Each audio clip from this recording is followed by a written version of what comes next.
GS news YouTube channels లో మీ వ్యాపార ప్రకటనల కోసం ఈ నంబర్కి కాల్ చేయండి.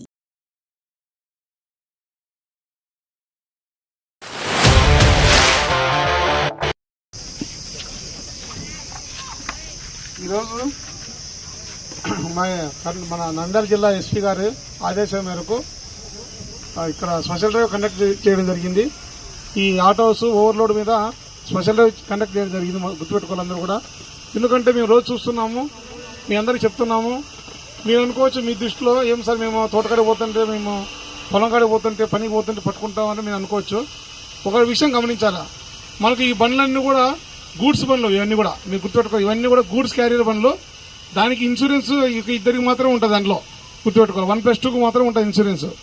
మిగతా కూర్చొని బ్యాక్ సైడ్ కూర్చున్నటువంటి మీకు 20 మంది కూర్చుంటారు, 25 మంది కూర్చుంటారు, వాళ్ళకి మాత్రం ఒక్కరికి ₹1 ఇన్సూరెన్స్ రాదు. పొరపాటున అంటే మన యాక్సిడెంట్ జరగాలి అనుకోము, ప్రమాదం జరగాలి అనుకోము.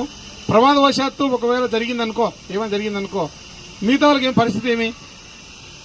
ఆటో డ్రైవర్ ఏమన్నా వాళ్ళ ఇల్లు మీద కట్టిస్తాడా? అంతమందికి కట్టిస్తాడా? మీరే నష్టపోతారు. గుర్తుపెట్టుకోవాలా. ఇప్పుడు మీ తాత్కాలికంగా మేము పోలీసు వాళ్ళు మీకు ఇబ్బంది పెట్టినట్టు అనిపించవచ్చు, గుర్తుపెట్టుకోవాలా. కానీ మీ మంచి కోసమే అని గుర్తుపెట్టుకోవాలి.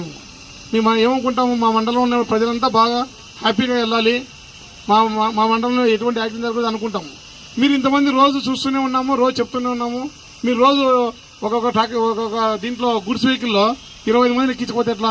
30 మంది కూర్చుంటారు ఒక దాంట్లో. పొరపాటు కింద పడితే పరిస్థితి ఏమి? ఒకసారి ఆలోచన చేయండి. ఇంకొకటి, ఖచ్చితంగా మీరు ఈ డ్రైవర్ అంతా గమనించాలా. బండికి ఇన్సూరెన్స్ కలిగి ఉండాలా, మీకు యూనిఫామ్ పెట్టుకోవాలి, మీకు డ్రైవింగ్ లైసెన్స్ ఖచ్చితంగా ఉండాలి. ఎక్కేటప్పుడు చెప్పాలి మీరు మీ కెపాసిటీ ఎంతమంది ఉంటే అంతమంది ఎక్కించుకోవాలి. ఆటో ఉంది ఒక 4 ఎక్కించుకోవచ్చు అనుకో, 4 ఎక్కించుకొని రావాలా. అవునా కదా? లేదంటే బస్సు పెట్టుకుంటారు, బస్సులో వస్తారు. బస్సుకు ఇన్సూరెన్స్ కెపాసిటీ ఎంత ఉంటుంది? 60 ఉంది అనుకో, 60 మంది ఉంటుంది. గుర్తుపెట్టుకోవాలి. నువ్వు ఆర్టీసీ బస్సు ఎక్కాలా, నువ్వు పలానా ఎక్కాలంటే పలానా దిగాల పోతున్నా, గుర్తుపెట్టుకోవాలా. ఈ విధంగా చేయడం వల్ల మీకు ఇన్సూరెన్స్ రాదు. మీ కుటుంబాలన్నీ మీరు చాలా ఇబ్బంది పడతాయి, గుర్తుపెట్టుకోవాలా. ఇట్లా వెల్లుర్తి దగ్గర యాక్సిడెంట్ జరిగితే 18 మంది స్పాట్లో ఒకసారి చనిపోవడం జరిగింది. అప్పుడు నేను అక్కడ ఎస్ఐగా పనిచేస్తుంటే ఇది జరగను అనుకోవచ్చు. మీరు మీకు దృష్టిలో మా జరుగుతుంది సార్ అనుకోవచ్చు.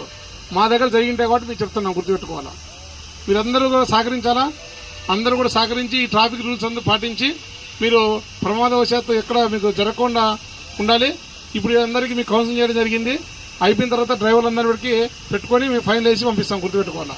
ఇంకెప్పుడు కూడా మన ఏరియాలో ఇక్కడ ఇట్లా ఓవర్లోడ్ పోవడం చేయకూడదు, గుర్తుపెట్టుకోవాలా. ఓకే, ఇక్కడ విచ్చేసిన అందరికీ థ్యాంక్ యూ. సార్ మాట్లాడతారు, మన సబ్ ఇన్స్పెక్టర్ సార్.